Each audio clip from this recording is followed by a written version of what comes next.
നമസ്കാരം. താമരശ്ശേരി രൂപതയിലെ ഒരു പള്ളിയിൽ പാതിരായ്ക്കും 10 വെളുപ്പാം കാലത്തും അത് നടന്നു. 100-ലധികം വർഷങ്ങൾക്ക് മുമ്പ് സുറിയാനി ക്രൈസ്തവർ കുടിയേറി പാർത്തു തുടങ്ങിയ കോടഞ്ചേരിയിലാണ് അത് നടന്നത്. അതും മാതാവിൻ്റെ പള്ളിയിൽ. അടുത്തുള്ള അനേകർ അറിഞ്ഞു കാണില്ല, പക്ഷേ അത് നടന്നു. എന്താണെന്നല്ലേ? 8 നോമ്പിൻ്റെ ആഘോഷങ്ങൾ നമുക്ക് മനസ്സിലാക്കാവുന്നതാണ്.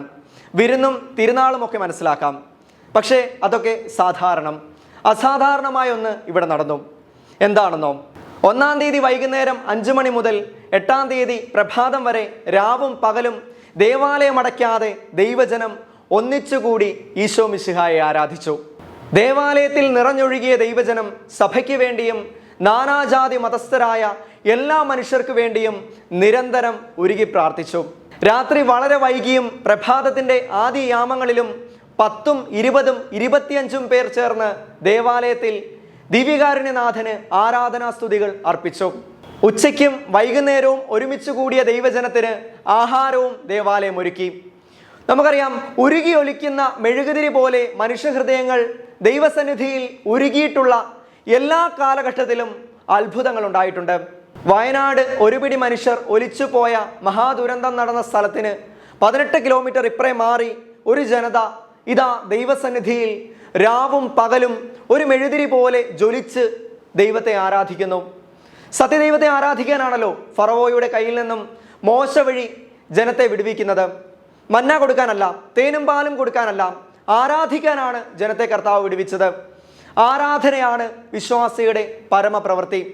അത് മനസ്സിലാക്കിയ ഒരു ജനത രാവിലെയും ഉച്ചയ്ക്കും വൈകിട്ടും പരിശുദ്ധ കുർബാനയിലും അതിനു മുമ്പും പിമ്പും പരിശുദ്ധ കുർബാനയുടെ പരസ്യ ആരാധനയിലും പങ്കെടുത്ത് സംതൃപ്തരായി മടങ്ങുന്നത് അത്ഭുതകരമായ കാഴ്ചയായിരുന്നു. താമരശ്ശേരി രൂപതയിലെ കോടഞ്ചേരി സെന്റ് മേരീസ് ഫൊറോന ദേവാലയത്തിലെ ഈ അനുഗ്രഹ ശുശ്രൂഷകൾ ഇനിയും അവസാനിച്ചിട്ടില്ല.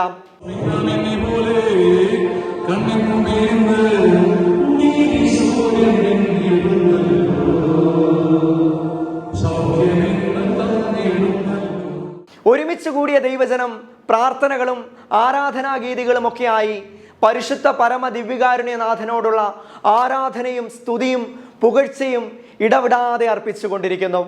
ബഹുമാനപ്പെട്ട ഷാജി തുമ്പേച്ചിറയിൽ അച്ഛനും ഇമ്മാനുവൽ ബ്രദറും മറ്റ് ടീം അംഗങ്ങളും നയിച്ച ശുശ്രൂഷകളിൽ മറ്റനവധി പേർ ശുശ്രൂഷകരായും അല്ലാതെയും ദൈവാരാധനയുടെ ഭാഗമായി. പരിശുദ്ധ അമ്മയോട് ചേർന്ന് ഈ 8 നോമ്പിൻ്റെ ദിവസങ്ങളിൽ തങ്ങളുടെ ദേവാലയം അവർ അക്ഷരാർത്ഥത്തിൽ ദൈവാരാധനയുടെ ദൈവ സാന്നിധ്യത്തിൻ്റെ ഇടമാക്കി മാറ്റി. ഒപ്പം വസിക്കുന്ന ദൈവത്തെ കണ്ടും അറിഞ്ഞും സ്വീകരിച്ചും അനുഭവിച്ചും അത് മറ്റുള്ളവരിലേക്ക് പങ്കുവെച്ചും അവർ ദൈവകരുണയെ പ്രഘോഷിച്ചു കൊണ്ടിരിക്കുന്നു. ഈ ദിവസങ്ങളിൽ ഒരു ദിവസം രാത്രി ആരാധനയുടെ സമയത്ത് കപ്പൂച്ചൻ സഭാംഗങ്ങളായ 24 ഷമ്മാശന്മാരും കൂടി അൾത്താരയിൽ വന്ന് ഒരുമിച്ച് കരമുയർത്തി ദിവ്യകാരുണ്യ സന്നിധിയിൽ പ്രാർത്ഥിച്ചു. അവരോടൊപ്പം നിന്ന് വൈദികർ യുവജനങ്ങൾക്ക് വേണ്ടി പ്രാർത്ഥിച്ചു. സ്വർഗീയമായ ഒരു അനുഭവമായിരുന്നു അന്ന് പലരും സാക്ഷ്യപ്പെടുത്തി. ആരാധനയുടെ സമയത്ത് അച്ഛൻ ബ്രദേഴ്സിനെല്ലാം കൂടെ ഇങ്ങനെ പരിശുദ്ധ നമുക്ക് വെച്ചിട്ട് അച്ഛൻ ബ്രദേഴ്സ് ഇങ്ങനെ ചുറ്റും നിന്നില്ലേ, എന്നിട്ട് അവരിങ്ങനെ കയ്യും പിടിച്ച് ഇങ്ങനെ നിന്നപ്പം ശരിക്കും സ്വർഗത്തിൽ നിന്ന് മാലാഖമാരും വിശുദ്ധരും സ്വർഗം തന്നെയായിരുന്നു ഇന്നലത്തെ ആൾക്കാര ബലിപീഠത്തിന് ചുറ്റും. അത് ഞാൻ കുറെ പേരോട് പറഞ്ഞപ്പോൾ ഞങ്ങൾക്കും തോന്നി സിസ്റ്ററെ വിശുദ്ധരും മാലാഖമാരും എല്ലാവരും കൊണ്ട് നിന്ന് ആരാധിക്കുന്നത് അത് നല്ലൊരു അനുഭവമായിരുന്നു. വൈദികരുടെയും മറ്റ് സന്യസ്ത ശുശ്രൂഷകരുടെയും സാന്നിധ്യവും അവരുടെ തീവ്രമായ ഒരുക്കവും സമർപ്പണവും ശുശ്രൂഷകളെ കൂടുതൽ മഹത്വമാക്കി. ദേവാലയത്തിൽ പ്രാർത്ഥിക്കാൻ വന്ന എല്ലാവർക്കും, ഈശോയുടെ മുമ്പിൽ ഇരുന്ന് പ്രാർത്ഥിക്കാൻ വന്നുകൊണ്ടിരുന്ന എല്ലാ മക്കൾക്കും അതാത് സമയങ്ങളിൽ സന്നദ്ധരായിട്ടുള്ള ആളുകൾ ഭക്ഷണവും വെള്ളവും ഒരുക്കിയിരുന്നു. എല്ലാ അർത്ഥത്തിലും വളരെ പ്രത്യേകതകളുള്ള ഒരു ആരാധന. രാവിലെ 6 മണിക്കും 10 മണിക്കും വൈകുന്നേരം 5 മണിക്കും ദിവ്യബലിയിൽ പങ്കുചേരാൻ അനേകം ദൈവമക്കൾ സാന്നിധ്യം അറിയിച്ചു. പ്രവൃത്തി ദിവസങ്ങളായിരുന്നിട്ട് കൂടി 10 മണി കുർബാനയിൽ പോലും ദൈവമക്കളുടെ സാന്നിധ്യം നിറഞ്ഞു നിന്നു. ശുശ്രൂഷയിൽ പങ്കുചേർന്ന ചെറുപ്പക്കാർ പറഞ്ഞ വാക്കുകൾ ഇപ്രകാരമായിരുന്നു. ഞാൻ ഒരിക്കലും അങ്ങനെ 8 ദിവസം ഇരിക്കാമെന്നല്ല. നമ്മുടെ കൂടെയുള്ള പ്രദേശത്തിന്റെയും അവരുടെ കാര്യങ്ങളും സഹകരണം എല്ലാം കണ്ടു കഴിഞ്ഞപ്പോൾ 8 ദിവസം ഇരിക്കണം തോന്നുന്നു. ഈ 8 നോമ്പിന് കോടഞ്ചേരി എല്ലാവരും തന്നെ വന്ന് പ്രാർത്ഥിച്ചു. വലിയ രീതിയിൽ പ്രാർത്ഥിക്കാറൊന്നുമില്ല, എന്നാലും കുറച്ച് സമയം കണ്ടെത്തി പള്ളി വന്നിരുന്നു. അതൊരു നഷ്ടമായെന്ന് തോന്നുന്നില്ല. ഞാൻ ഒത്തിരി നേരം പ്രാർത്ഥിച്ചൊന്നുമില്ലെങ്കിലും കുറച്ചു നേരം പള്ളിയിലിരുന്നു. ദേവാലയത്തിൽ നടന്ന ഈ ശുശ്രൂഷകളെ കുറിച്ച് വികാരിയച്ഛന് പറയാനുള്ളത് ഇപ്രകാരമാണ്. ഞാൻ ഇത്ര പ്രതീക്ഷിച്ചില്ല. കാരണം ഒന്നാമത്തെ മഴയാണ് പ്രശ്നം. കുട്ടികളുടെ പരീക്ഷയുണ്ട്. സാമ്പത്തികം എന്ന് പറഞ്ഞാൽ നമുക്കറിയാലോ ഇടവകയിലെ കാര്യങ്ങളൊക്കെ. അപ്പം അതെല്ലാം ഉള്ള അവസരത്തിൽ തന്നെ ഈ രാത്രിയും പകലും ആൾക്കാർ വരുന്നത് ഞാൻ വിചാരിച്ചില്ല. പിന്നെ മാത്രമല്ല 3 കുർബാനയ്ക്കും പള്ളി നിറയെ ആളായിരുന്നു, പിന്നെ ടോക്കിന് ആളുണ്ടായിരുന്നു. മാത്രമല്ല ഞാൻ അത് ഇടപെടാൻ പോയിട്ടേ ഇല്ല. അച്ഛനെ പേടിച്ച് വരുന്നവരൊന്നും ഇവിടെ ഇല്ല, സ്വാഭാവികമായി വന്നതാണ്. അപ്പോൾ അതുകൊണ്ടാണ് ഞാൻ സന്തോഷിക്കുന്നത് കൂടുതലായിട്ട്.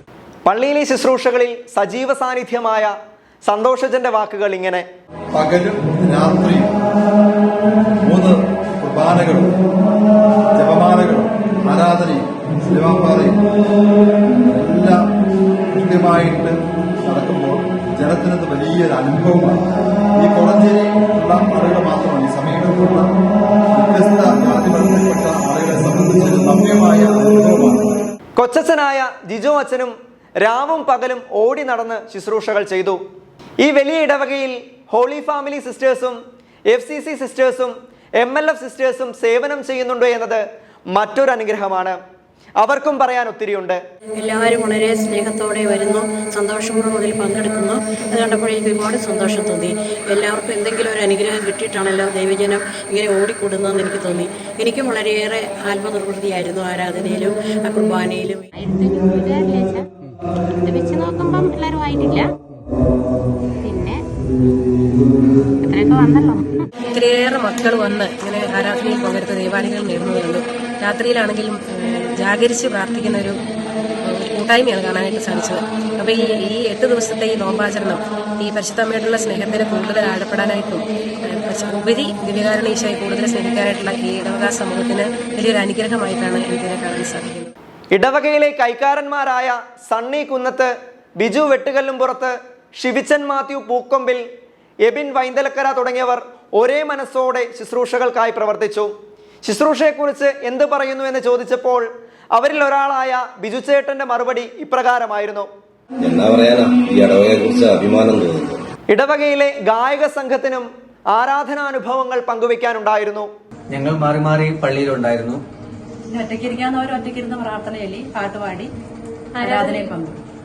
ആരാധനയിലും ദിവ്യകാരണത്തിന് മുന്നിലൊക്കെ ഞങ്ങൾ സജീവമായിട്ട് പങ്കെടുക്കുന്നു. ഏറ്റവും വലിയൊരു അനുഭവമായിരുന്നു ഈ ആരാധന എന്ന് പറയുന്നത്. വലിയൊരു അനുഭവമായിരുന്നു.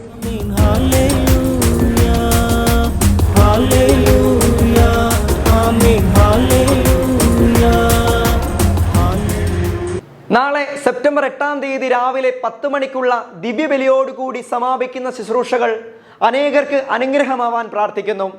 ഈ 8 ദിവസങ്ങൾ പകർന്നു നൽകിയ അതേ ഊർജത്തോടെ പരിശുദ്ധ പരമ ദിവ്യകാരുണ്യനാഥന് ആരാധനയും സ്തുതിയും പുകഴ്ചയും ജീവിതകാലം മുഴുവൻ അർപ്പിക്കാൻ ദിവ്യകാരുണ്യ ഈശോ നിങ്ങളെ അനുഗ്രഹിക്കട്ടെ എന്ന് പ്രാർത്ഥിക്കുന്നു. ദൈവത്തിന് സ്തുതി.